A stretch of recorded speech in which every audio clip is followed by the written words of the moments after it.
de oración, presentándonos a Dios en este momento, diciéndole por qué estamos aquí. Les pido que se concentren, que nada nos interrumpe en este momento y que podamos hablar esos breves minutos con Dios y decirle por qué estamos aquí. Aprovechar el tiempo que estamos en la iglesia como hermanos para decirle a Dios que nosotros lo amamos. Vamos a cerrar nuestros ojos, por favor, inclinar nuestra cabeza y orar. Señor, te damos gracias, Padre bendito. Te agradecemos, Señor, en el nombre de Jesús, por esta nueva oportunidad que tú nos das de poder estar en este lugar. Gracias, Señor, porque hasta este día tú nos has ayudado, nos has dado salud, Señor. Hemos tenido para comer, Señor amado, y hasta el momento tú has cumplido tu promesa, tu palabra, y no nos has desamparado porque eres un Padre amoroso. Señor, hemos tenido que atravesar dificultades, pero estamos aquí en pie porque tú lo permites, Padre. Y hemos podido vencer muchas dificultades también, Señor. Dios Todopoderoso, queremos en esta mañana entregarnos en tus manos, entregar nuestro corazón, nuestra mente, dedicarlo todo a ti, Señor bendito, porque hemos venido a adorarte, Señor amado, juntos como hermanos, Padre. Hay momentos en que nosotros te adoramos de forma individual en nuestros hogares, pero en este momento queremos aprovechar para orar, Señor amado, juntos como una iglesia, como una familia, como hermanos, cuyo Padre eres tú, Señor, el Rey de Reyes y el Señor de Señores. Y nosotros queremos entregar este tiempo para ti, porque tú lo mereces, Padre. Tú has sido nuestro escudo, nuestra fortaleza, has sido, Padre Santo, nuestro ayudador en todo tiempo. Y a pesar de las situaciones difíciles, aún estamos en pie porque tú sigues dándonos fuerzas, fortaleza, ánimo para seguir adelante. Y sabemos que así va a ser todos los días de nuestra vida, porque cuando estamos contigo nada nos hace falta. Todo lo tenemos y todo podemos, Señor. Eso dice tu palabra, que con Cristo somos más que vencedores, y nosotros queremos abrazarnos a esa realidad, abrazarnos, Señor, a esa verdad inmutable. Porque si nosotros estamos a tu lado, si nosotros permanecemos en ti, dice tu palabra que podemos pedir y será hecho. Por eso, Señor amado, porque te amamos, porque te adoramos, y esta mañana nos rendimos a ti para que nuestras adoraciones y nuestras alabanzas de alguna forma puedan animar tu corazón, o mejor dicho, alegrar tu corazón, Padre. Todo lo que venimos a hacer aquí es adorarte. Todo esta reunión, este culto gira, Señor, a tu alrededor. No de un hombre o de algunas personas, pero sí alrededor de Dios Todopoderoso, a quien nosotros hemos venido a servir en esta mañana y a exaltar su poderoso nombre. Vamos a hablar en tu nombre, Señor amado, con estas canciones. Gracias, Padre, porque tú estás en medio de nosotros aquí. Gracias, Señor, porque tú te vas a manifestar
aplauso más.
Cuando estamos en la presencia de Dios, nosotros tenemos libertad. Amén.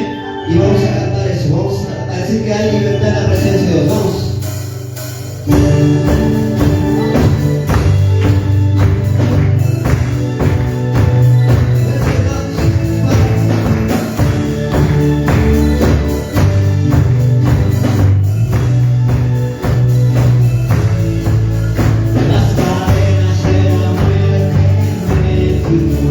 Para mí ya no hay condenación, hay vida.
Señor, nuestro clamor, escucha nuestras alabanzas, porque nosotros queremos escucharte hablar también a ti, Señor amado.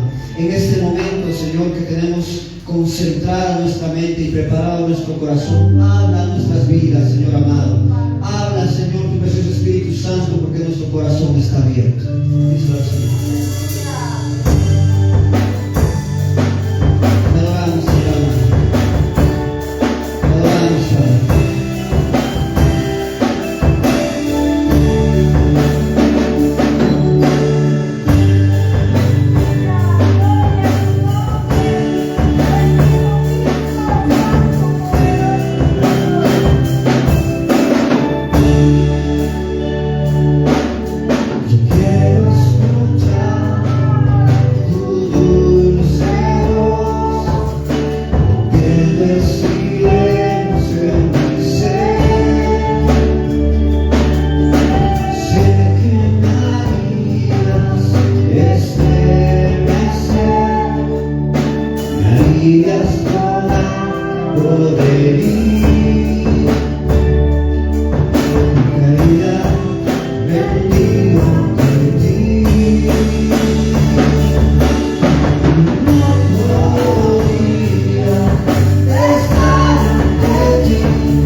Silencio en mi ser.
darle al Señor un fuerte aplauso.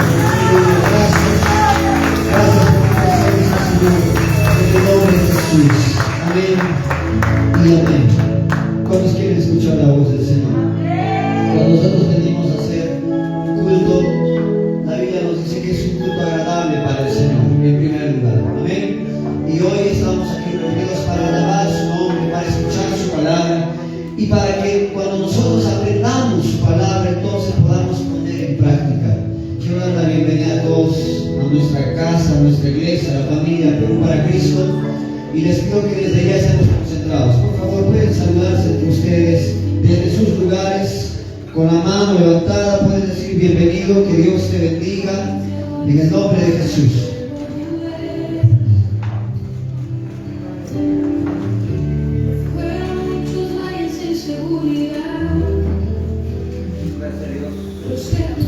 Gracias, Señor.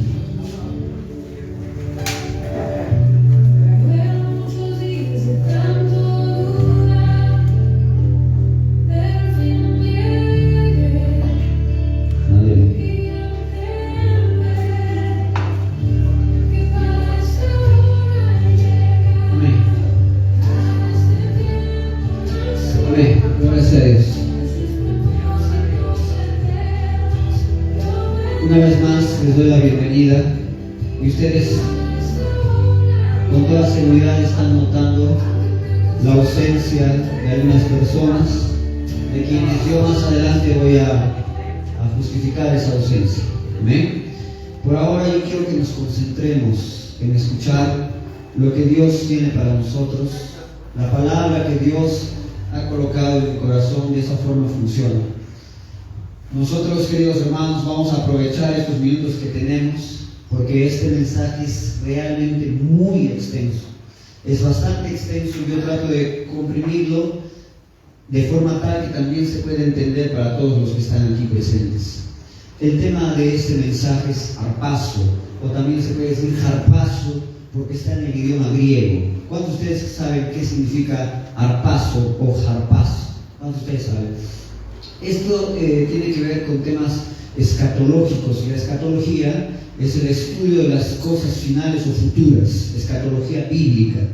Nosotros habíamos hablado aquí y también en prédicas virtuales el año pasado o el anteaño también, inclusive tuvimos un programa de diálogos donde nosotros hablábamos acerca de la escatología, acerca de la gran tribulación, porque en el calendario de la historia nosotros nos estamos acercando a estos eventos que van a ocurrir, por decirlo de esta forma, porque no podemos extendernos tampoco tanto, van a ocurrir en breve. Yo creo ardientemente en mi corazón, con mucho fervor, que nos estamos acercando a estas etapas dentro de la historia mundial y dentro de lo que la Biblia nos enseña como los tiempos finales. Abran sus Biblias, por favor, en la primera carta a los tesalonicenses, en el capítulo 4, donde nosotros vamos a sentar la base de este mensaje. Por favor, vamos a ser rápidos. Tengo un desafío para la iglesia en este día, para los que estamos aquí y para los que nos están escuchando también. El desafío es el siguiente: nosotros tenemos que encontrar las citas bíblicas a la velocidad, ¿no? Primera carta a los tesalonicenses, en el capítulo 4, versículo 16 y 17. ¿Cuántos han llegado ahí? Yo no he llegado, pero lo podemos poner en la pantalla, que es difícil con una sola mano. Bueno, vamos a leerlo ahí. Dice así el versículo 16: porque el Señor mismo, está hablando del propio Jesucristo, el Señor mismo, con voz de mando, con voz de arcángel y con trompeta de Dios, descenderá del cielo, y los muertos en Cristo resucitarán primero. Versículo 17. Luego nosotros, los que vivimos, los que hayamos quedado, seremos, ¿qué dice? ¿Qué dice, hermanos? Seremos arrebatados juntamente con ellos en las nubes para recibir al Señor, ¿dónde? En el aire. Y así estaremos siempre con el Señor. Entonces, en este versículo 17 aparece la palabra arrebatados. Es por eso que el título de este mensaje es Harpazo, el arrebatamiento de la iglesia. La palabra harpazo, que está en griego, se ha traducido como arrebatamiento en nuestras Biblias. En otras Biblias aparece como rapto, porque esto viene del latín, pero viene a ser lo mismo. Es un evento que nosotros tenemos que entender, estudiarlo y aprender para no confundirnos con lo que está por venir. Tantas cosas se han sucedido, por ejemplo, lo último que ha aparecido, para que nosotros podamos hacer así en nuestras cabezas, levantar las antenitas, decir qué es lo que ha pasado con la ONU, por ejemplo, que para muchos predicadores, todavía no puedo apoyar al 100% esto, para muchos predicadores la ONU se ha convertido o va a ser la plataforma para que el anticristo pueda gobernar. ¿Por qué? Porque la Biblia nos habla de 10 naciones, una confederación de 10 naciones que va a ser el apoyo por el cual el anticristo va a poder gobernar a la tierra, y no en su totalidad, porque yo no creo en un gobierno total del anticristo, porque la Biblia misma nos dice que algunas naciones harán guerra en contra de él, otras podrán escapar. Entonces no es un gobierno total para mí, pero no vamos a hablar de eso en este momento. El desafío que yo tengo es porque voy a citar muchos textos de la Biblia y quiero que estén atentos y sean rápidos para abrir. Entonces, lo último que ha sucedido en la ONU es que ellos han sacado una imagen o una estatua de un leopardo con alas, ¿verdad? Todos lo hemos visto, creo, en las noticias. En su momento, que ya más o menos serán 2 meses de lo que ha pasado, de repente nos vamos a los 2 meses de lo que han sacado ellos, le han puesto que es ahora el nuevo símbolo de la paz. Y nos extraña en realidad, porque siempre el símbolo de la paz ha sido representado por una paloma blanca, siempre de todas formas se han soltado palomas, etc. Pero ahora la ONU ha dicho que el símbolo de la paz es ese leopardo con alas, que muchas personas lo han asociado con la bestia que se encuentra en Apocalipsis capítulo 13. Yo les voy a dar mi parecer. Para mí no es la bestia del Apocalipsis capítulo 13, porque si nosotros vamos, puede tener ciertos rasgos, pero este leopardo que aparece en la ONU es un leopardo, y la Biblia en el capítulo 13 nos muestra que es una bestia con patas de oso. Esa figura que tiene la ONU no tiene patas de oso, tiene patas de leopardo. Es un leopardo completo con alas, no tiene cabeza de león, es un leopardo, porque los felinos se van a aparecer. Ahora, ¿tiene alas de dragón? Esa estatua, ¿ustedes han visto alas de dragón? Por lo que yo sé y hasta donde yo he visto el dragón, tiene alas de murciélago, y estas alas que tiene son plumas. Entonces, hermanos, no podemos tomar todo como si fuera escatología o evento escatológico. ¿A qué me estoy refiriendo? Y esto lo dijo el pastor Leandro en el programa Diálogos. Hay una llamada escatomanía, o sea que todo lo llevan a la escatología. Y hay otra palabra que él usó, escatofobia. En portugués se lo dice escatofobia, pero es escatofobia en español traducido, que sería que cualquier evento que está viniendo nos causa temor y nos causa una angustia tremenda. Entonces, lo que ha sucedido en la ONU sí es para estar alertas, aunque no sea la bestia para mí del capítulo 13 de Apocalipsis. ¿Por qué hay que estar alertas? Porque cambiar el símbolo de la paz y hacer esas modificaciones y sacar un monstruo, porque eso no es un animal normal, un leopardo nunca ha tenido alas, pero es un monstruo, ya nos está indicando que hay ciertas cosas que están comenzando a suceder, como por ejemplo la reconstrucción la tercera reconstrucción del templo de Jerusalén, que por muchos años se va insistiendo y se va insistiendo, aunque no se ha logrado. Otra cosa, la maldad de los hombres ha aumentado en forma tan terrible. Otras cosas, los virus que nosotros tenemos. Algunos dirán, pero siempre ha habido catástrofes, siempre ha habido terremotos, siempre ha habido guerras, pero esto se ha ido incrementando en el transcurso del tiempo. A partir de la Primera Guerra Mundial, las cosas, o sea, la tecnología ha avanzado en saltos enormes, grandes. La ciencia ha avanzado bastante. Se ha hablado hace muchísimos años en clonación. Ahora, desde hace años atrás, se ha hablado, por ejemplo, de conservar el cuerpo humano refrigerándolo a altas temperaturas, o mejor dicho, bajas temperaturas, para que después de unos años lo vuelvan a descongelar y pueda vivir esa persona. Y eso ya se ha hecho. Y se está estudiando, por ejemplo, hay un tipo de sapo, no sé si ustedes han visto, que en el tiempo de invierno su metabolismo baja tanto que parece que se hubiera muerto y está en stand-by. Hasta que pasa esa temporada y él vuelve a la vida.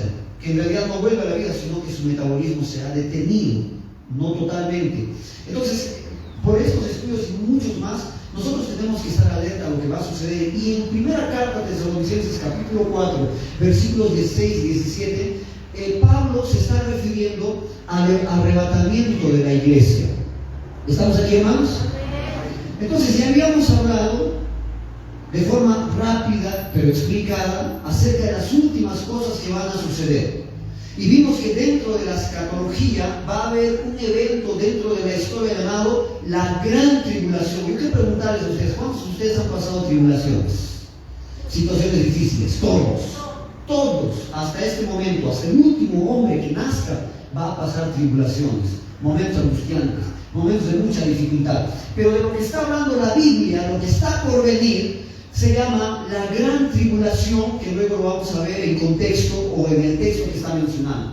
Pero este evento de la Gran Tribulación tiene una duración de 7 años, en la cual dice que va a ser derramada la ira de Dios. Daniel, en el capítulo 9, él dice que esta semana, porque es una semana de años, son 7 años, es llamada la Gran Tribulación. Y en esta Gran Tribulación, según Apocalipsis capítulo 6, en su último versículo, dice que la ira de Dios va a ser derramada sobre la tierra. Y casi todos los cristianos evangélicos estamos de acuerdo en esto, que va a suceder, así como también concordamos que hay otro evento llamado arrebatamiento. ¿En qué estamos casi todos de acuerdo? En que hay un tiempo de grande tribulación. Casi todos los cristianos estamos de acuerdo. ¿Por qué algunos no? Porque algunos piensan que ya estamos pasando la gran tribulación. Algunos que se llaman amilenistas, o sea que no existe el milenio, sino que ya lo estamos viviendo porque Cristo ya está reinando y nosotros con ellos, que me parece un poco ilógico, porque si nosotros estaríamos gobernando y Cristo estaría gobernando, no habría la injusticia que en este tiempo hay. ¿Cuántos aquí, hermanos? Este mensaje es un poco pesado porque estamos hablando de doctrina. Atentos, por favor. Atentos, porque si no, no van a salir de acá entendiendo. Entonces, estas personas piensan que ya estamos viviendo el milenio, pero en realidad no es así, porque todavía no se ha manifestado el anticristo, como dice la Biblia también en la carta a los Tesalonicenses. En otro evento que estamos casi de acuerdo es en el arrebatamiento. Todos saben que va a existir un arrebatamiento. En lo que no estamos de acuerdo muchos cristianos es que en cuándo o cuándo va a suceder el arrebatamiento, porque existen por lo menos 4 famosas posiciones. La primera es la posición de pretribulación. ¿Cuál es esta posición pretribulacionista? Que creemos que la iglesia no va a pasar por la tribulación. Porque Jesucristo viene antes de esa tribulación. Imaginemos, hermanos, yo quería traer un PowerPoint, se me ha hecho más difícil el tiempo por el tiempo. Imaginemos que de esta columna a esta columna hay una línea de tiempo.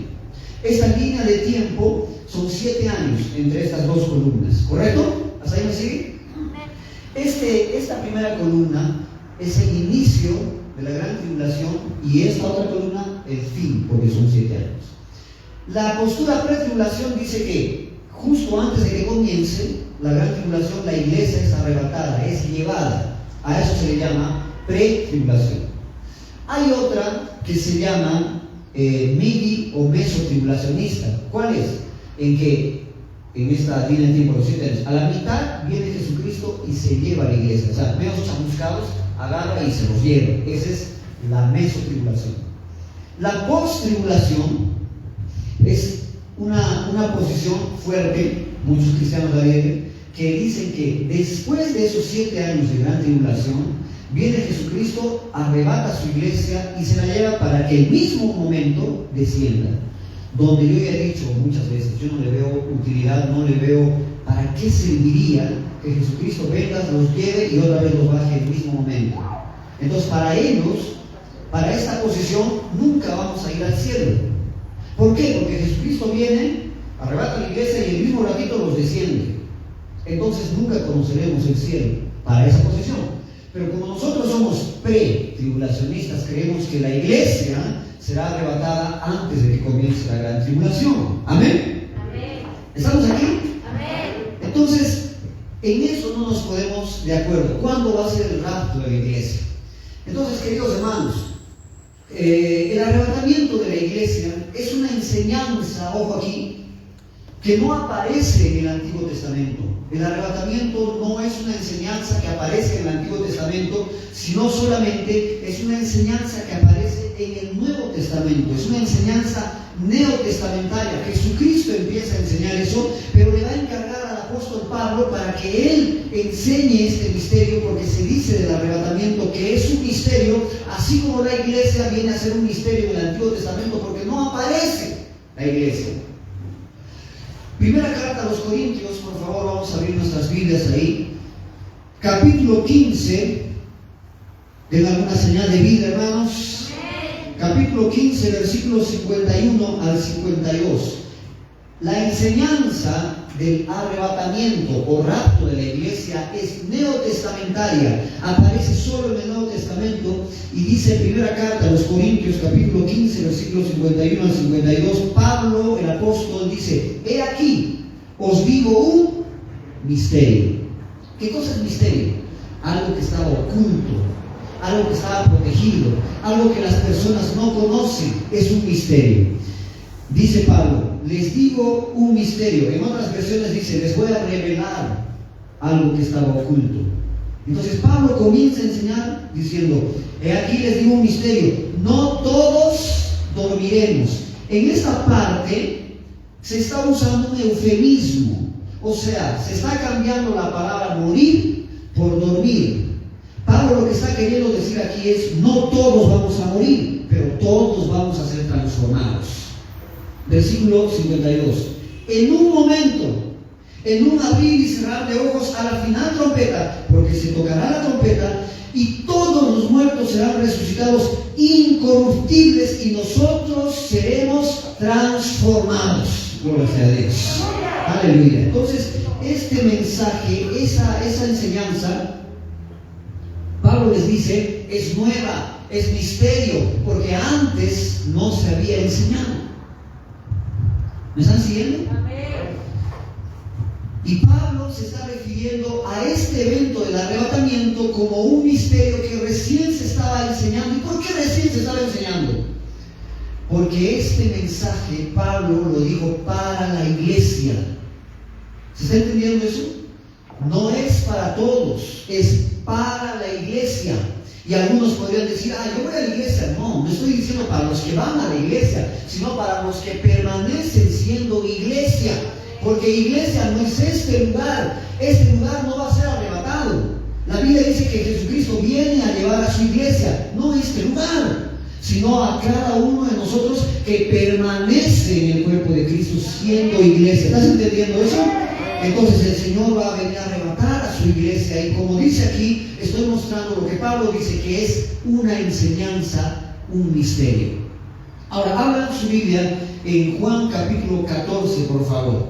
Jesús mencionó o hizo referencia al arrebatamiento o a este evento en primer lugar, pero le va a encargar a Pablo que él hable y enseñe acerca del arrebatamiento, que es un misterio todavía, que las personas no entendían, así como muchos hoy no entienden porque no saben diferenciar los momentos en los cuales se está hablando para diferentes pueblos.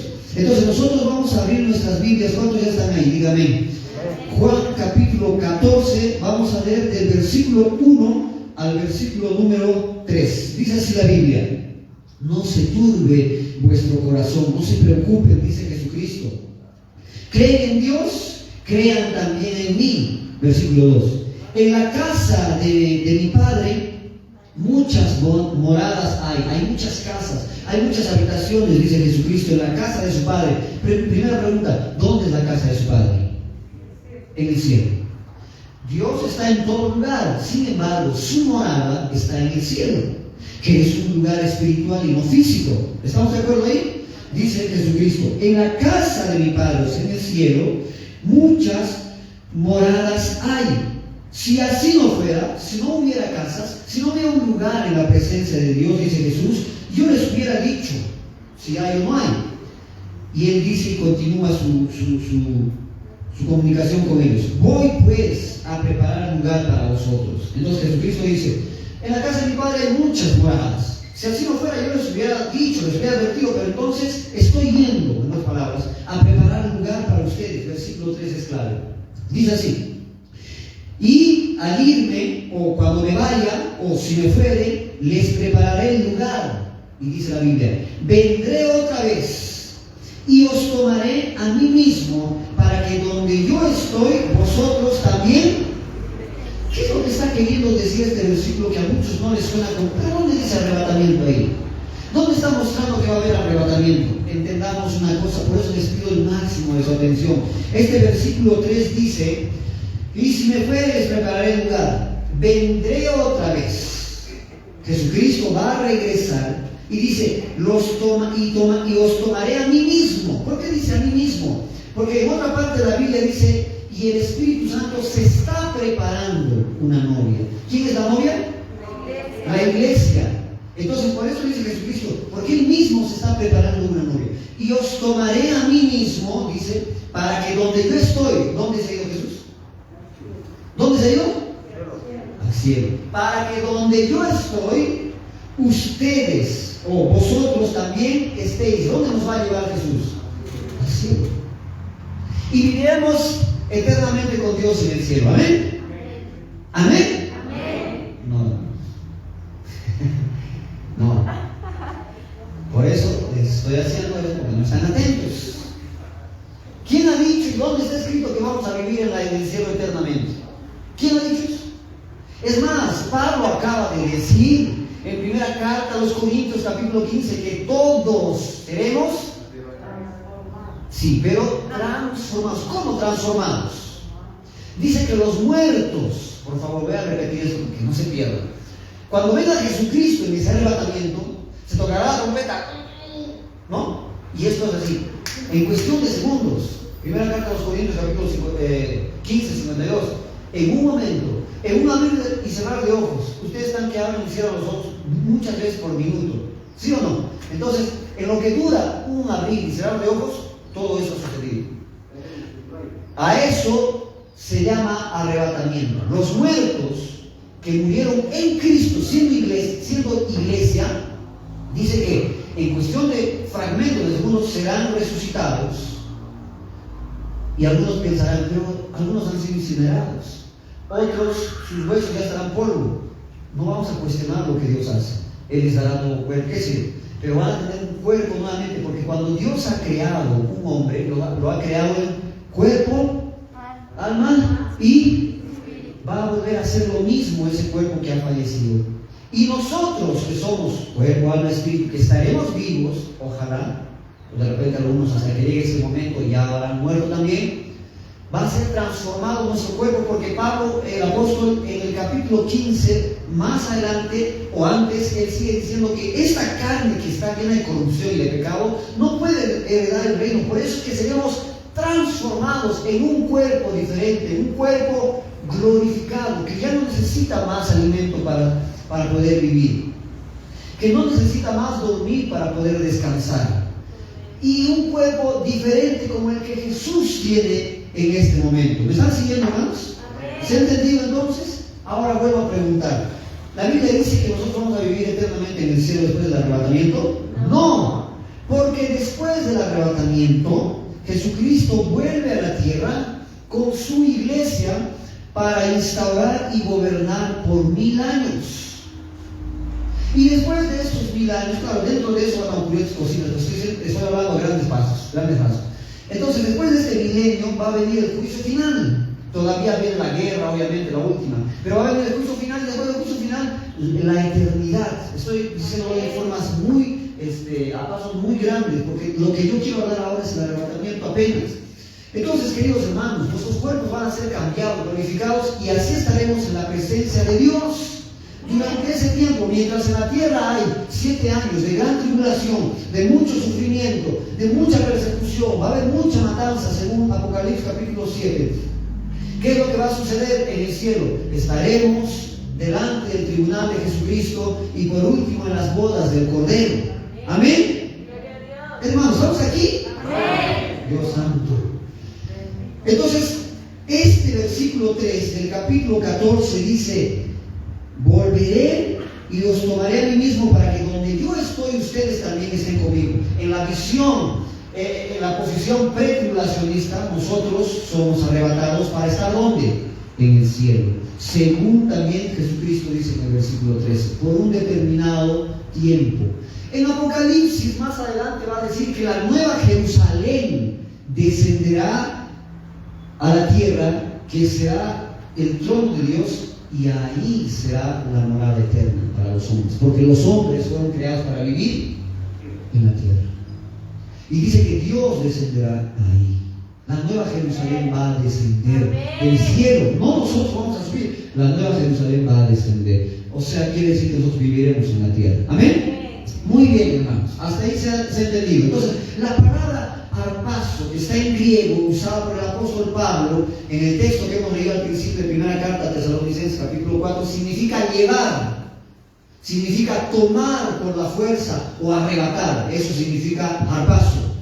Y también se le conoce a esta palabra porque procede del latín como rapto. El arrebatamiento es el evento en el cual Jesucristo viene para llevar a su iglesia, según Juan capítulo 14, versículos 1 al 3 que ya hemos leído, con cuerpos transformados y con cuerpos glorificados, y se los va a llevar a la presencia del Padre, así como nosotros estamos leyendo aquí, y esto va a ocurrir antes de la gran tribulación. En este evento, hermanos, Jesucristo, esto es muy importante, en el evento del rapto, abre tu Biblia en primera carta a los Tesalonicenses otra vez, en el capítulo 4, en el evento del rapto, del arrebatamiento de la iglesia, Jesucristo no va a pisar el suelo. No va a pisar el suelo, porque la Biblia dice que Él nos recibirá en el aire y así estaremos con Él para siempre. Por favor, abran su Biblia. ¿Quién lo tiene? Primera carta a los Tesalonicenses en el capítulo 4, versículos 16 y versículos 17. Jesucristo no va a pisar el suelo en el arrebatamiento, porque eso es lo que nos dice la Biblia. Va a recibir a su iglesia en el aire. Pero algunos estarán preguntando, pero pastor, si la Biblia también dice que todo ojo lo verá, ¿cómo puede ser en un abrir y cerrar de ojos? Porque si va a ser en un abrir y cerrar de ojos, la gente va a poder ver a Jesús. No.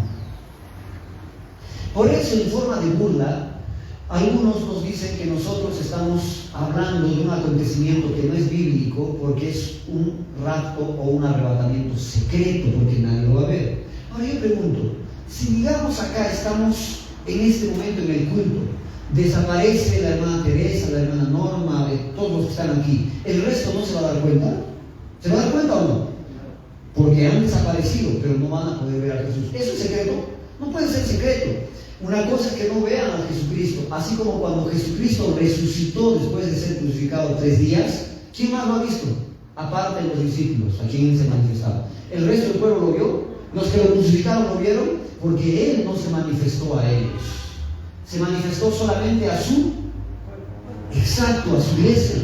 Por eso es que en ese tiempo, cuando venga el arrebatamiento, es la llegada de Jesús y la reunión de los santos de su cuerpo con Jesucristo. ¿Se está entendiendo eso? Primera carta a los Tesalonicenses. ¿Quién lo tiene, por favor? Yo no lo había visto aquí. Lee, por favor, versículos 16 y 17 de forma audible, fuerte. Porque el Señor mismo, con voz de mando, con voz de arcángel y con trompeta de Dios, descenderá del cielo y los muertos en Cristo resucitarán primero. Luego nosotros los que vivimos, los que hayamos quedado, seremos arrebatados juntamente con ellos en las nubes. Espérate, ¿seremos arrebatados a dónde? A las nubes. ¿Qué más dice? Para recibir al Señor en el aire. Para recibir al Señor en el aire. ¿Jesucristo va a pisar el suelo? No. La Biblia dice que Jesucristo estará en el aire, suspendido, esperando, arrebatando a su iglesia. ¿En cuánto tiempo? Fracción de segundos. Cerraste tus ojos, abriste, ya no están las personas que son el cuerpo de Jesucristo. Ya no está la iglesia en ese momento. Y algunos dirán, pero eso ya ha pasado alguna vez en la Biblia, alguna vez ya ha surgido el arrebatamiento. Claro. No de la iglesia, pero sí de algunas personas. ¿Se acuerdan, por ejemplo, Felipe, cuando le predica al eunuco? ¿Se acuerdan? Después de que lo bautiza, subieron del agua, dice la Biblia, que el eunuco no volvió más a ver a Felipe porque él fue tomado en ese momento, él fue arrebatado y apareció en otro lugar. Ahora, si esto parece muy fantasioso para las personas, bueno, será así para ellos, pero yo creo que así ha sucedido. También con otros hombres, Elías, Enoc, que han sido llevados, arrebatados. Entonces esto ya ha sucedido en la Biblia, hay algunos ejemplos. Y esto, lo que quiero decir es que Jesucristo no va a pisar el suelo porque va a recibir a su iglesia en el aire. Y en primera carta a los Corintios, capítulo 15, versículo 52, nos dice Pablo que el arrebatamiento de la iglesia va a ser en fracción de segundos, dice la Biblia, en un momento, en un abrir y cerrar de ojos, a la trompeta, porque se va a tocar la última trompeta, y ese es el llamado de Dios para su pueblo, que dice, sube, ven aquí, que va a ser un momento glorioso, va a ser un momento emocionante, un momento excelente. Dios nos llevará, cuerpo glorificado, en fracción de segundos, todo va a ser cambiado en nuestro interior. Ya no va a haber más llanto, ya no va a haber más sufrimiento, ya no va a haber aquellos recuerdos que nos hacían sufrir o llorar. No va a haber ningún tipo de sufrimiento y así estaremos con el Señor para siempre, dice la palabra de Dios. Amén. Gloria sea al Señor. Entonces, las personas a veces tienen preguntas acerca de este tema que nosotros estamos hablando, porque como les he dicho, hay varias posiciones en la escatología. Dios, me parece que Él ha dejado abierto la escatología para que las personas estemos en esa expectativa de cuándo será la llegada del Señor, que la Biblia dice, nadie sabe cuándo Él va a venir. Nadie le va a poner una fecha, un día. Pero fíjense, también nos dice que podemos saber más o menos cuándo se está aproximando esa llegada. Él dice, aprendan de la higuera. Cuando ya están sus hojas verdes, ya va a comenzar a dar fruto. Entonces, cuando ustedes vean ciertas cosas en el mundo, sepan que ya está pronto la llegada del Señor. Es lo que dice la Biblia. Entonces, cuando las nubes están tornando, nosotros los cusqueños somos muy buenos para eso. Cuando se están cargando, nosotros decimos, va a llover. Más o menos en cuánto tiempo decimos, cada una hora, media hora va a comenzar a llover, y llueve. Entonces, de esa misma forma nosotros podemos saber cuándo nos estamos aproximando al fin. ¿Ustedes han escuchado hablar de la Agenda 2030? ¿Sí? ¿Dónde se han aplicado esas agendas? En primer lugar, ¿dónde viene? ¿De dónde viene? Otra vez, la ONU. ¿Ya? La Agenda 2030 o 2030, que ha sido aplicada en Venezuela, ha sido aplicado en Cuba, ha sido aplicado en primer lugar en los países socialistas. Todo esto tiene que ver, en algún momento lo podemos hablar, con el socialismo y con la izquierda, que son las plataformas que el anticristo va a usar para manifestarse. No hubo tanto caos en el mundo como ahora hay en cuestión, por ejemplo, de ideología de género. Lo que una generación tolera, la siguiente generación la abraza, la acepta y la vuelve como ley. ¿Qué es lo que estamos haciendo en este tiempo? ¿Qué es lo que se está haciendo en casi todos los países debido a estas agendas?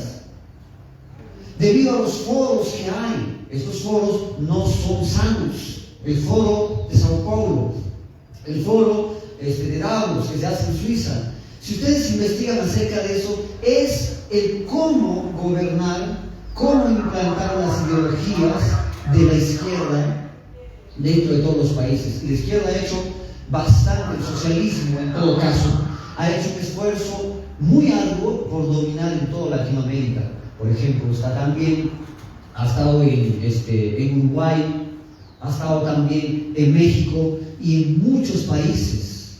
Esto ha estado implantado. En España mismo, la ideología de género ha sido tan desastrosa en muchos lugares. Y lo que está sucediendo ahora también, por ejemplo, con esta pandemia y el virus en el cual nosotros estamos viviendo, aprovechando todo este desastre y este caos sanitario que está habiendo, se están implantando ciertas reglas que antes no ha habido. Existe una ley en nuestra constitución, eso habla la constitución peruana, que nos protege de que nosotros tomemos una decisión tan simple como es querer ser vacunados o no. Pero ahora hay una obligatoriedad tan fuerte, apoyada por los gobiernos regionales, que dicen que te tienes que vacunar sí o sí para entrar en lugares cerrados. No quiero hablar de eso, solo estoy haciendo una mención. Pero yo tengo Yo tengo el derecho de decir no quiero ser, y aparte hay derechos que me cubren, derechos humanos que me pueden permitir entrar en ciertos lugares, y si yo utilizo la ley. Pero eso se está violando en este tiempo, ya no se respeta. ¿Por qué? Porque ahora las libertades de los hombres se han bloqueado. Antes, por ejemplo, las personas que estaban a favor del aborto decían, las mujeres, es mi cuerpo, es mi decisión, ¿sí o no? Y en muchos países, boca cerrada, se callaron y dijeron, sí, es su cuerpo, es su decisión. Pero ahora cuando nosotros decimos a las vacunas, es mi cuerpo, es mi decisión, ¿me respetan? ¿Nos quieren respetar? No. Si no te vacunas, no trabajas. Si no te vacunas, no viajas. Si no te vacunas, no vas a entrar a comer. Claro, esto lo han asociado también con Apocalipsis 13. Y se pondrán la marca de la bestia, y los grandes y pequeños. Y el que no se ponga la marca no podrá vender, no podrá comprar, no podrá comercializar. No, no es la marca de la bestia la vacuna. Definitivamente no es. Porque una persona tiene que saber que se está poniendo la marca, porque si no, ¿cómo Dios lo va a juzgar? Pero Señor, yo no sabía que esta vacuna, o esta, cuando sea la marca, era la marca de la bestia. No, igualito, bueno, te has de informar, bueno. No, Dios no va a hacer esas cosas porque Él es justo. Uno tiene que decidir. Algunos decían, el código de barras es la marca de la bestia. El código de barras. Y no, es la marca de la bestia. Algunos decían que es el chip que va a ser implantado debajo de la piel o de la frente. Y eso es una realidad, ¿sí o no? Hace años. ¿Es la marca de la bestia? No es la marca de la bestia. La marca de la bestia tiene que ser visible todo el tiempo y tiene que ser puesta en una persona por convicción propia.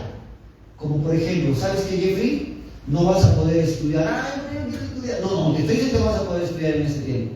¿Y qué hago para estudiar? Ponte esta marca, que es la marca de la bestia. Ya, como yo quiero estudiar, y Cristo, Cristo va a entender. Te la pones, ahí sí. Ahí sí es una cosa. Es la marca en la mano derecha o en la frente. De eso hablaremos en otro momento también. ¿Están siguiendo, hermanos? Amén. Ay, Dios mío, solo Laura está aquí presente, ¿no? Los otros están durmiendo. Hermanos, este tema es importante. Jesucristo ha dejado esta enseñanza porque la iglesia tiene que saber. La iglesia tiene que vivir todos sus días en una expectativa de que Cristo ya va a venir. Los discípulos vivían así, se animaban, ya viene el día del Señor, ya va a llegar el día que el Señor nos va a llevar. Ellos vivían así, pero nosotros, no, de aquí desde 2 años, no, yo me voy de viaje. De aquí 1 año, no, yo voy a estar haciendo este negocio, aquel. Y la Biblia nos dice en Santiago que nosotros no conocemos ni entendemos la vida, porque la vida aparece y desaparece como la niebla. Más bien deberíamos decir, si Dios me permite, haré esto. Y si Dios quiere, podré hacerlo otro. Tenemos que entender que esto es un tema importante. Ahora, ¿qué representa el arrebatamiento para la iglesia? ¿Qué representa para ti si te has puesto a pensar en algún momento? El arrebatamiento para la iglesia representa un libramiento. Dios nos va a librar. Ahora preguntarán, ¿y de qué Dios nos va a librar? Pues la gran tribulación. Amén. Hay una pregunta importante que una vez escuché decir así: ¿por qué Dios libraría a la iglesia actual de pasar por la gran tribulación si ha permitido que la iglesia primitiva, los primeros cristianos, sufrieran horrores? ¿Se acuerdan? Cuando comenzó la persecución a los cristianos, empezando por Nerón, ¿qué es lo que hicieron? Agarraban a los cristianos y los ponían en las calles para alumbrar las calles, los incendiaban, como antorchas servían a los cristianos, los que decían, yo sigo a Dios, yo sigo al Señor. Pero mientras mataban a unos, aparecían 100, si mataban a 100, aparecían 1000 y la iglesia fue creciendo. Ese tiempo de la persecución, por ejemplo, soltaban a muchos cristianos y de pronto en el Coliseo romano, y soltaban leones, soltaban tigres, o soltaban osos, los hacían luchar, y claro, los devoraban porque esas bestias son salvajes y de mucha fuerza. Y ellos dicen, pero si ellos han pasado por esa tribulación, ¿por qué Dios nos va a rescatar en el arrebatamiento y nos va a impedir pasar por un sufrimiento tremendo? Es una buena pregunta, pero es fácil de responder también esa pregunta. Hermanos, ¿por qué Dios nos va a salvar a nosotros? En primer lugar, porque la iglesia primitiva pasó por tribulaciones y no por la gran tribulación. Abre la Biblia en Mateo capítulo 24 mientras yo explico. Todo el mundo, y no solamente la iglesia primitiva, pasó por horrores, sufrimientos y tribulaciones, ¿sí o no? Por ejemplo, los mismos judíos en el tiempo de los nazis, ellos pasaron por un evento llamado el Holocausto, o el Gran Holocausto. Se mataban a los judíos por montones, se los incineraba vivos. He visto un reportaje que hicieron acerca de una de los capitanes, una mujer, no sé si comandante, no recuerdo muy bien el grado que esa mujer tenía, pero ella decían acerca del reportaje de ella, que para castigar a los judíos se encerraban a unos perros por espacio de 7 días o más sin comida, para que ellos comiencen a sentir el deseo enorme de comer algo. Y agarraban a las mujeres judías, a las más voluptuosas, las tiraban en una jaula, soltaban a los perros, y los perros iban con frenesí y desgarraban vivas sus partes, sus carnes. Díganme, ¿eso ha sido un holocausto, un sufrimiento y una tribulación, sí o no? Nosotros estamos pasando por una tribulación en este tiempo, ¿sí o no? Y con el permiso de nuestros hermanos de Venezuela, ellos han pasado una tribulación grande, ¿sí o no? Por supuesto. ¿Cuándo se ha visto, mejor dicho, discúlpeme, esa migración tremenda que ha habido saliendo de su propio país, de un país tan rico, tan hermoso y tan lleno de posibilidades, a pie? En el transcurso muchos han muerto, inclusive niños. ¿Cuándo se ha visto eso? ¿Eso ha sido una tribulación, sí o no? Entonces estoy respondiendo a esa pregunta: ¿por qué Dios no nos va a dejar pasar ese tiempo de sufrimiento? El mundo atraviesa muchos sufrimientos, muchas tribulaciones hasta el momento de la historia. Hoy mismo, lo repito, atravesamos una tribulación muy grande, como ha ocurrido en tiempos pasados con tantas epidemias y pandemias y virus que ha habido. Por ejemplo, la gripe española, que no ha habido algo como eso anteriormente, que ha sido peor que lo que nosotros estamos viviendo en este tiempo. Quizá por la tecnología, quizá por los avances o por muchas cosas. Sin embargo, sin esa tecnología que hoy tenemos, la gripe española acabó en 2 años por sí sola, alcanzando la inmunidad del rebaño. Como hoy yo pienso en la cual nos encontramos ahora en el mundo entero, sino que se ha aprovechado la pandemia. Y los gobernantes corruptos van a aprovechar esa pandemia para seguir callando a las personas, para seguir quitándoles sus libertades, etc. No me quiero meter en ese campo ahorita. Entonces, nosotros estamos atravesando con muchos años atrás. La iglesia primitiva no pasó y no experimentó la ira de Dios, la cual va a ser derramada en la gran tribulación. Mateo capítulo 24, en el versículo 21. Por favor, vamos a abrir Mateo 24, 21. ¿Qué dice la Biblia? Porque habrá entonces, ¿qué dice? Gran tribulación, escucha bien lo que dice, la cual no la ha habido desde el principio. Nadie ha pasado por este sufrimiento, ni siquiera la iglesia primitiva o la iglesia en general, desde su fundación hasta el año 2022 en el cual nos encontramos. Nadie ha sufrido lo que la Biblia dice no ha habido antes, desde el principio del mundo hasta ahora, y tampoco la habrá. Es por eso que Dios nos va a librar de esta situación. Y este tiempo de gran tribulación, como lo he explicado en otras prédicas virtuales y presenciales, es este tiempo, la Biblia lo dice en Lucas, es tiempo de venganza para este pueblo. ¿Cuál pueblo? Israel. Porque todo gira en base a Israel. Las profecías todas son en base a Israel. ¿Cuántos estamos aquí, hermanos? Entonces, Dios nos quiere proteger de ese tiempo en que nadie hasta el día de hoy ha experimentado la ira de Dios, pero en la gran tribulación, según el libro de Apocalipsis en su capítulo 6, la ira de Dios llegará y será derramada sobre los hombres, tanto así que dirán a las montañas: caigan sobre nosotros, escóndanos, porque es terrible la ira de Dios. En la gran tribulación no es la ira del anticristo que está persiguiendo a los hombres, no es la ira del hombre contra el propio hombre, no, la Biblia dice, la ira de Dios será derramada. Los vasos serán derramados. ¿Los vasos de qué? De la ira de Dios. Está tan explícito en la Biblia que no sé por qué algunos no lo ven, no lo notan. Versículo 21 nos dice que ese sufrimiento nadie lo ha experimentado hasta el día de hoy. ¿Sí o no? Por eso la respuesta es porque nadie ha experimentado, ni la iglesia primitiva ha pasado por esos horrores, y esas tribulaciones y esos sufrimientos. Además, que Dios es un Dios protector. ¿Tú lo crees así?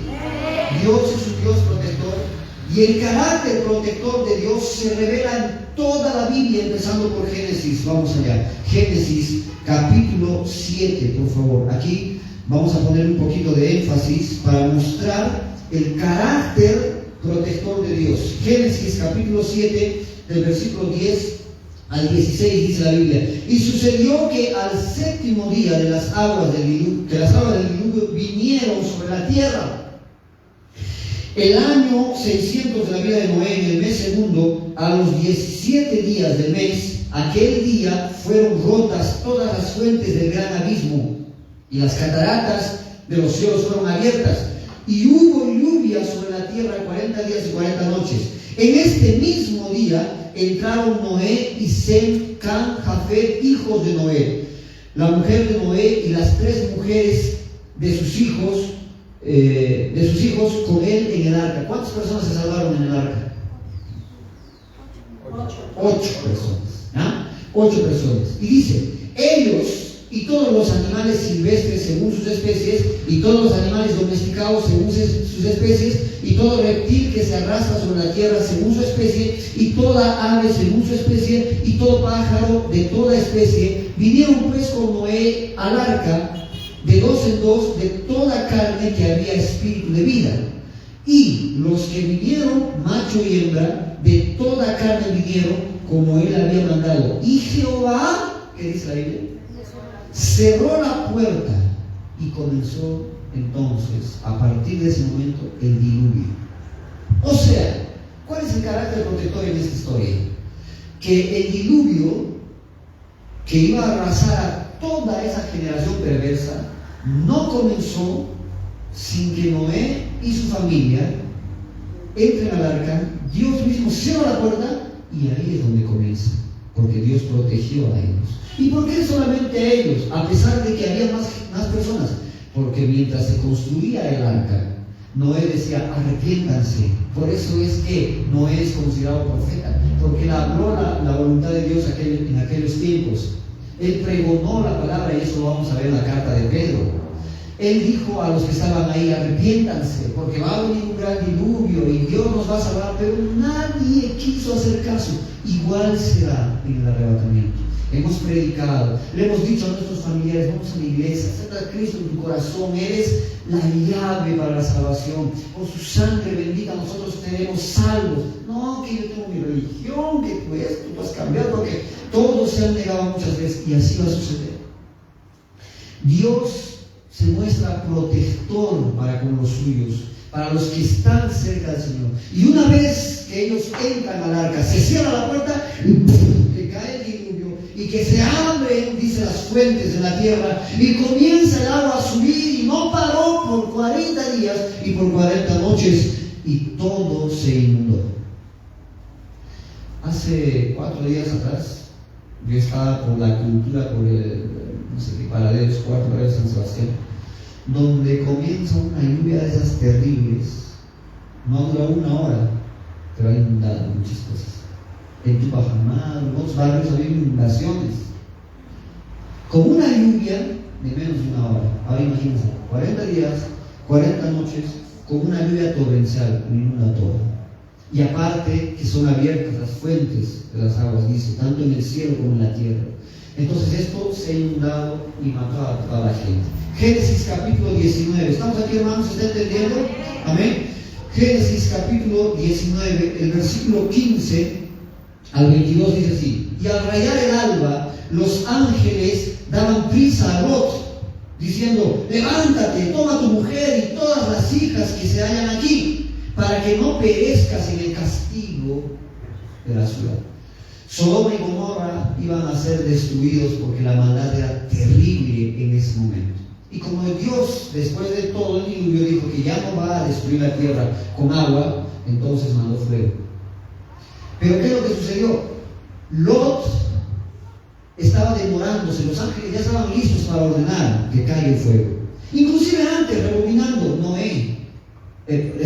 Abraham ve a estos ángeles que están caminando, los recibe, los atiende, y cuando le dice el propósito por el cual ellos han llegado, él agarra y se arrodilla y dice: el juez de toda la tierra no hará justicia protegiendo, o mejor dicho, no castigando al justo junto con el impío. Y le decía: te ruego pues, si en esta ciudad hay 50 justos, ¿matarás también a los justos juntos con los impíos? El juez de toda la tierra no hará justicia. Y Dios le dice por medio de los ángeles: si hay 50, por amar a ellos no lo destruiré. Y Abraham sigue: pero Señor, por favor, como él ya sabía que ese pueblo era así medio cusqueño, le dice: pero Señor, si hay menos de 50, si hay por lo menos 20, por amor a esos 20 no los voy a destruir. No, todavía, Señor, estos son descendientes de los incas. Pero si todavía y no hay 20, hay 10 o más.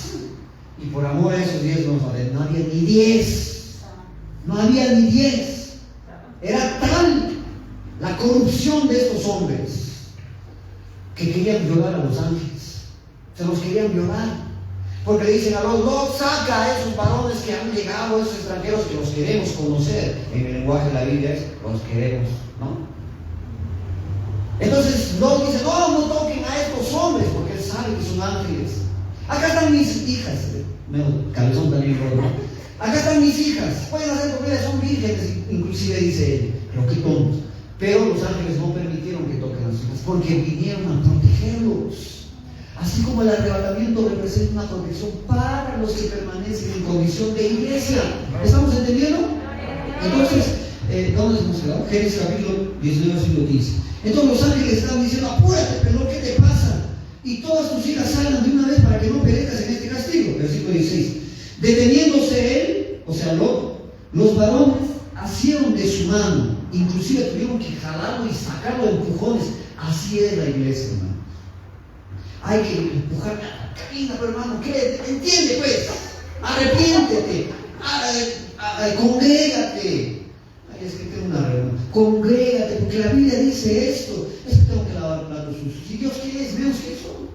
Por eso la iglesia es así, que hay que agarrarle, discúlpeme la expresión, empujones, patadas, ya, ¿o entiendes o no? Arrepiéntete, hermano. Un poco más de esa forma, ¿verdad? Todos somos así. Versículo 16 dice que agarran su mano, y de la mano de su mujer y de las manos de sus 2 hijas, según la misericordia, porque eso representa misericordia. Cuando se te llama la atención, es misericordia de Dios, porque te ama. Y miren, la misericordia de Dios hasta hecho que los ángeles ya salgan una vez, no fastidien, de morones, los han agarrado la mano. Y dice la Biblia así: la misericordia de Dios para con él. Y lo sacaron y lo pusieron afuera de la ciudad. Versículo 17. Cuando los hubieron llevado fuera, dijeron: escapa por tu vida, no mires tras de ti, ni pares en toda esta llanura, escapa al monte, no sea que perezcas, te estoy avisando. Pero Lot les dijo: no. Este Lot era tremendo. Yo os ruego, señores míos, he aquí, ahora he hallado vuestro siervo gracia a vuestros ojos, y habéis engrandecido vuestra misericordia que habéis hecho conmigo, dándome la vida. Mas yo no podré escapar a ese monte, no sea que me alcance el mal y muera. Versículo 20. He aquí ahora esta ciudad está cercana para huir allá, la cual es pequeña. Dejadme escapar ahora allá, ¿no es en la pequeña?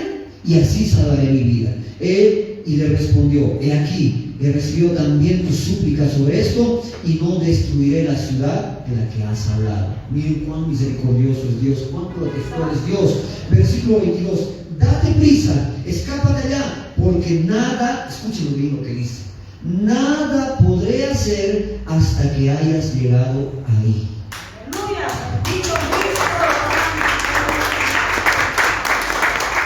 O sea, le dan tiempo, como la Biblia dice. Dios no como algunos lo quieren portar, sino que es misericordioso, porque Él quiere que todos lleguen al arrepentimiento. En otra parte de la Biblia dice que Dios no se agrada, no se alegra de la muerte del impío. Por eso que tenemos que predicar a nuestros familiares, por eso que tenemos que hablar a nuestros amigos. Entonces Él dice, no puedo hacer nada, no puedo destruir, en otras palabras, hasta que tú sigas acá. Por eso que tienes que ir para que venga esa destrucción. Es por eso que también la iglesia en ese sentido tiene que ser arrebatada primero para que venga ese juicio aquí en la tierra. Dios no mandó el juicio hasta que Él mismo cerró la puerta del arca y todos ya estaban a salvo. Dios no mandó el juicio a Sodoma y Gomorra porque todavía estaba Lot. Cuando una vez Él ya había salido y estaba a salvo, que cayó el fuego y todos fueron chicharrón. Entonces recién en ese momento, solamente después de que Lot y su familia y los suyos, que eran poquitos, vino destrucción. Una vez que Noé y sus hijos, que eran poquitos, vino entonces la destrucción. Primera carta a los Tesalonicenses, capítulo 1. ¿Se está entendiendo más? Estamos viendo que el arrebatamiento representa una protección para la iglesia, un libramiento, porque el carácter de Dios siempre ha sido protector para con los suyos y los que se arrepienten. Y esto es tan claro en primera carta a los Tesalonicenses, capítulo 1, pero tan claro que aquí ya no hay sombra de dudas. Dice en primera carta a los Tesalonicenses, capítulo 1, versículo 10, dice así la palabra del Señor: esperar de los cielos a su Hijo, al cual resucitó de los muertos, a Jesús, que dice acá, quien nos libra de la ira. ¿Cuánto más pruebas nosotros necesitamos para saber que Dios va a arrebatar a su iglesia? Dice que Él nos va a librar o nos libra de la ira venidera. Yo pregunto, ¿cuál es esa ira venidera? Ira, pero acuérdense, ira. En la gran tribulación se va a derramar la ira de Dios. Y de eso es que Dios nos va a proteger. Porque somos su iglesia, somos su novia. Y Jesucristo va a haber una fiesta llamada las bodas del Cordero, de forma simbólica también, porque esto ocurría en el pueblo judío. Entonces, hermanos, imagínate que tú te vas a casar. Es un ejemplo así entre nosotros. Imagínate que Jeffrey se va a casar, ¿no? Jeffrey, creo que ya tienes fecha, de cada unos 200 años, ¿no? Entonces, imagínate que Jeffrey ya se va a casar, ¿verdad? Y su esposa, mejor dicho, la novia, es Vane, nosotros conocemos a la única novia, que es Vanessa, se está alistando, se pone el velo, toda, ¿no? Jeffrey se está alistando, su terno ahí, la corbatita, todos están sus zapatos, y de repente él está yendo a dirección al lugar donde se va a casar y unos asaltantes agarran y comienzan a robarle y a despedazar su vestido. ¿Tú como novio permitirías eso? ¿No? No, señor. Agarras, te pones el traje de Spider-Man y vas y la rescatas. Vas y la rescatas de cualquier daño que pueda sufrir. Lo mismo es Dios. Es un ejemplo, así que menciona la Biblia, obviamente. Pero es que Dios no va a dejar que su iglesia pase por ese sufrimiento. Yo creo con mi corazón, y de acuerdo a los versículos que estamos leyendo, y este versículo para mí es contundente y irrefutable, porque yo cuando me he encontrado con amigos que son post-tribulacionistas, les he preguntado, muy bien, si nosotros vamos a pasar por la gran tribulación, ¿de qué ira se nos va a librar? No hay respuesta para eso. Porque la ira, la única que puede ser terrible, es la ira de Dios. No hay otra. Entonces esa pregunta es irrefutable. Nadie te puede responder de qué ira. Pero nosotros, los que creemos que la iglesia va a ser arrebatada, nos entendemos que vamos a ser librados de la ira de qué? De Dios, en el evento conocido como la gran tribulación. La ira de Dios no es algo que conoceremos nosotros, la iglesia de Dios. Amén. Los que hacemos parte de la iglesia no conoceremos. Por último, el arrebatamiento es inminente. ¿Qué quiere decir inminente? ¿Qué quiere decir? No entiendo nada. Que sí o sí, tarde o temprano. Sí, es verdad. Pero la inminencia tiene que ver más con lo furtivo, mejor dicho, con lo inesperado, que en cualquier momento, a cualquier minuto, se va a dar. ¿Sí? La inminencia tiene que ver entonces con o sea, se refiere a cualquier momento, sin señales. Pero ¿cómo pasó si en la Biblia hay señales? Porque le preguntan a sus discípulos, a ver Señor, a ver Jesucristo, dinos cuándo va a ser tu llegada y qué señales va a haber de eso. ¿Así dice la Biblia o no? Claro, en Mateo capítulo 24, pero yo no estoy hablando de eso, estoy hablando del arrebatamiento, queridos hermanos. Entonces, Jesús, a ver la Biblia en Tito mientras, Jesús enseñó a sus discípulos a estar siempre a la expectativa de su retorno, de su regreso. Y en ese sentido, el arrebatamiento es inminente porque no tiene señales previas. Por eso se le llama inminente, que puede ocurrir en cualquier momento, hoy, mañana, pasado, puede ocurrir en cualquier momento, porque no hay señales. Tito, capítulo 2, versículo 13, y también en primera carta a los Corintios, capítulo 1, versículo 7, pero solo vamos a ver la primera cita, que es Tito 2:13. Dice la Biblia en ese versículo así: aguardando la esperanza bienaventurada de la manifestación gloriosa de nuestro gran Dios y Salvador Jesucristo. Aquí no hay señales. Cuando se está hablando con Tito, se está diciendo aguardando. Cuando nosotros vamos a los originales, al griego, estas expresiones nos muestran esperando que en cualquier momento se revele Jesucristo a su iglesia. Es decir, puede ocurrir en cualquier momento de forma imprevista o improvista.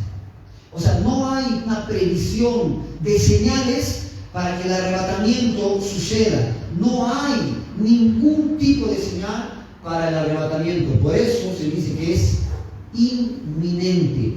Y en este punto se deben hacer notorias algunas diferencias, porque la Biblia para la segunda venida del Señor nos muestra señales, que no es lo mismo que el arrebatamiento. Ojo, aquí lo voy a repetir: la segunda venida del Señor no es el mismo evento que el arrebatamiento. Mateo capítulo 24. Por eso es que les pido su atención, porque el siguiente mensaje, o sea, el siguiente domingo, yo voy a predicar acerca de la segunda venida. Hoy estoy hablando acerca del arrebatamiento de la iglesia. El siguiente domingo, ya les aviso, voy a hablar acerca de la parusía o parusia, que está también en griego, que quiere decir manifestación o estar cerca, o venir, o llegar, en otros sinónimos. Entonces, en Mateo capítulo 24, a partir del versículo 23, del versículo 3, hay una pregunta que le hacen los discípulos que son judíos, todos ellos hasta Jesucristo era judío. Versículo 3, le preguntan a Jesucristo, vamos ahí por favor, dice así: y estando él sentado en el monte de los olivos, los discípulos se le acercaron aparte, diciendo así: dinos, ¿cuándo serán estas cosas y qué señal habrá de la venida y del fin del siglo? Cuando nosotros hablamos de inminencia, tenemos que aprender a diferenciar, primero, arrebatamiento de segunda venida. Cuando le están preguntando a Jesucristo, ellos no saben qué cosa es arrebatamiento. El momento que le están preguntando a Jesucristo: Señor, ¿cuándo vas a regresar? Ellos no le están preguntando ¿cuándo va a ser el arrebatamiento? Porque el arrebatamiento no tiene señales. ¿Y a quién se le encargó la enseñanza del arrebatamiento? A Pablo. Por eso es que ellos no saben hasta ese momento qué cosa es el arrebatamiento. Por eso le preguntan al Señor: ¿cuándo va a ser? ¿Cuáles son las señales del fin del mundo, de este siglo y de tu venida? Jesucristo le responde: miren que nadie los engañe. Versículo 5: porque vendrán muchos en mi nombre diciendo yo soy el Cristo, muchos van a ser engañados. Oiréis de guerras, de rumores de guerras. Mirad que nadie se turbe, porque es necesario que todo eso suceda, pero todavía no es el fin.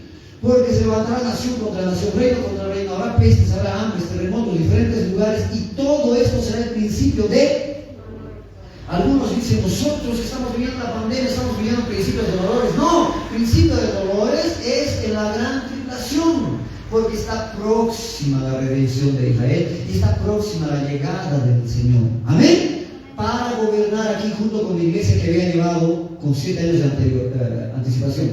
Entonces se entregarán a tribulación y los van a matar, serán aborrecidos de todas las gentes por causa de mi nombre, por causa del nombre de Jesucristo. Porque si tú vas a decidir no ponerte el sello de la marca de la bestia y vas a preferir a Jesucristo, te van a matar. Versículo 10: muchos tropezarán, entonces se entregarán unos a otros y unos a otros se aborrecerán. Y muchos falsos profetas se levantarán y engañarán a muchos, y por haberse multiplicado la maldad del amor, de muchos se enfriará. Mas el que persevere hasta el fin, este será salvo. Y será predicado este evangelio del reino a todo el mundo para testimonio a todas las naciones, y entonces vendrá el fin. Ahora viene lo interesante. Por tanto, cuando veáis en el lugar santo la abominación desoladora del que habló el profeta Daniel, el que ya entienda, está haciendo referencia a Daniel capítulo 9, donde dice que el desolador se sentará en el templo, cesará y romperá los pactos que hizo de paz. Entonces se va a sentar en el templo, y este es el templo que se va a levantar por tercera vez en Jerusalén. Cuando vean esto, dice Daniel, cuando veáis en el lugar santo, ¿cuál es el lugar santo? ¿Sacsayhuamán? ¿El lugar santo dónde será? Porque acá tenemos hermanos, ¿en Caracas? No. ¿Será dónde? En el, ¿cómo es que se dice esto? Dios mío, se me fue. ¿En el lugar de los mayas? ¿En Nueva York? ¿En París? ¿Dónde es el lugar santo para todo el mundo? ¿Cuál es Tierra Santa? Jerusalén, Israel. Pero es tan simple de entender a qué se está refiriendo aquí, que algunos alegorizan y dicen: no, el lugar santo es donde está tu corazón y el Señor habita. No, no es. Nosotros somos templo, la Biblia dice templo del Espíritu Santo, pero no es el lugar santo. ¿Se está entendiendo? Entonces dice la Biblia: entonces los que estén en Huancha, dice, los que se encuentren en Lima, los que se encuentren, qué sé yo, en Oruro, en Cochabamba, en el Río de la Plata. Acá es específico, por el amor de Dios. Lo que está específico no se puede simbolizar. Para los posttribulacionistas digo esto, porque ellos dicen: no, es que, y no lo explican. Acá está claro, dice: entonces los que estén en Judea. ¿Dónde es Judea? ¿Dónde es Judea? Israel, Tierra Santa. Los que estén en Judea, huyan a los montes. Ay, como dice que vamos a ir a los montes, nos vamos a Sacsayhuamán, vámonos a Machu Picchu, que es alto. No, acá dice Judea. Entonces, ¿para quién está hablando la Biblia? Para judíos. El capítulo 24 no habla del arrebatamiento, habla de la segunda venida, porque se está refiriendo para los judíos, no para la iglesia. Vamos aquí. Dice: entonces los que están en Judea, y todavía las pruebas, huyan a los montes. Versículo 17. El que esté en la azotea, no descienda para tomar algo de su casa. El que esté en el campo, no vuelva atrás para tomar su capa. 19. Mas hay las que estén encintas y las que críen en aquellos días. ¿Qué quiere decir las que estén encintas y las que estén criando en aquellos días? ¿Qué quiere decir, Señor? ¿Pero cómo que quiere decir? Más hay de aquellas que estén embarazadas. Eso lo está diciendo. No podemos espiritualizar lo que está claro. Y todavía dice: orad pues que vuestra huida, que es diferente al arrebatamiento de Dios, porque ahí van a escapar, van a tener que huir por su vida, a diferencia de que Dios va a venir a llevar, según Juan capítulo 14, versículo 3, donde dice: yo los voy a llevar, y en este versículo dice: van a tener que huir. ¿Se están dando cuenta de las diferencias? Entonces Juan 14 le habla a la iglesia, Mateo 24 le habla a los judíos. ¿Entiendan, pues, Dios mío? Orad pues que vuestra huida no sea en invierno ni día de reposo. Nosotros estamos haciendo día de reposo, día sábado. ¿Quiénes guardan el día de reposo? No, los judíos. Porque en ese momento, hermanita, no había adventistas, había solo judíos. ¿Quiénes guardan el sábado? Judíos. Y ahora falsamente los adventistas. No, israelitas es otro tipo de religión. son los que se han originado en el Perú y se han extendido por todos los países. Los de Ayentu, algo así se llama, ¿no? Los que se dejan crecer cabello y andan con túnicas y se separan porque ellos se creen, ¿no? Y adoran ¿cómo se llama al frepato de Guzmán, Abimael, Ezequiel, no, a Caucusi, gracias, a Caucusi, ¿no? Abimael Guzmán, ese no, discúlpeme, es que siempre los he relacionado a ellos dos porque son contemporáneos, ¿no? Y se parecen incluso porque tienen barbones, cabello largo. Entonces son ellos que ustedes van a ver con túnicas, ¿no? Y van a hacer crecer cabello. Hay mujeres que se ponen velos, gracias. Entonces esos son los israelitas. Pero los judíos, los hebreos, están en Israel, ¿ya? Que ellos son diferentes. Nacionalidad, religiosidad es otra cosa. Entonces, queridos hermanos, acá claro que la Biblia está hablando para el pueblo judío.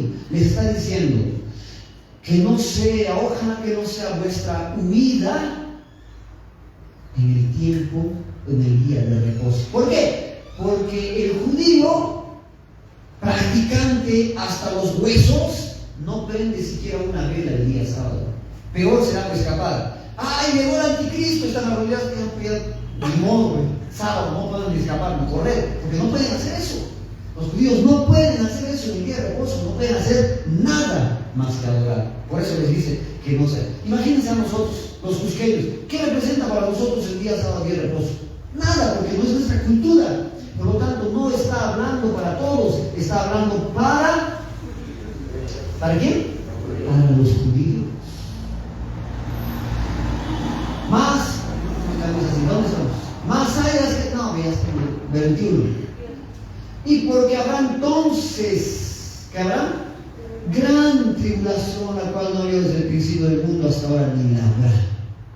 Así que si los días aquellos no fuesen acortados, nadie sería salvo. Mas por causa de los escogidos, aquellos días serán acortados. Amén. Gloria sea a Dios.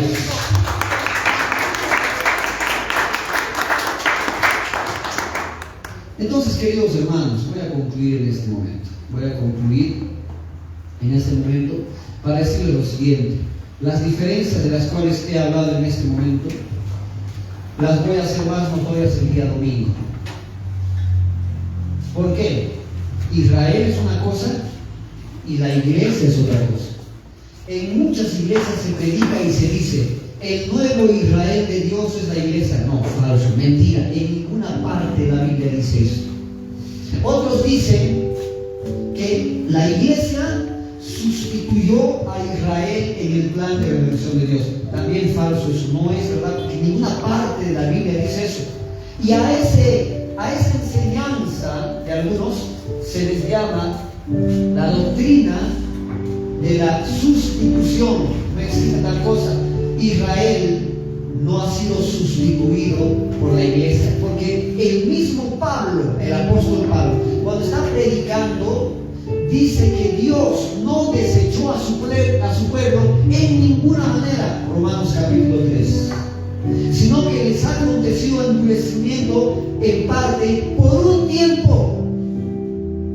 ¿Cuál es ese tiempo? El tiempo de los gentiles, el tiempo de la iglesia. Pero este tiempo se cierra en el arrebatamiento para empezar nuevamente a desarrollarse el plan que Dios tenía con Israel.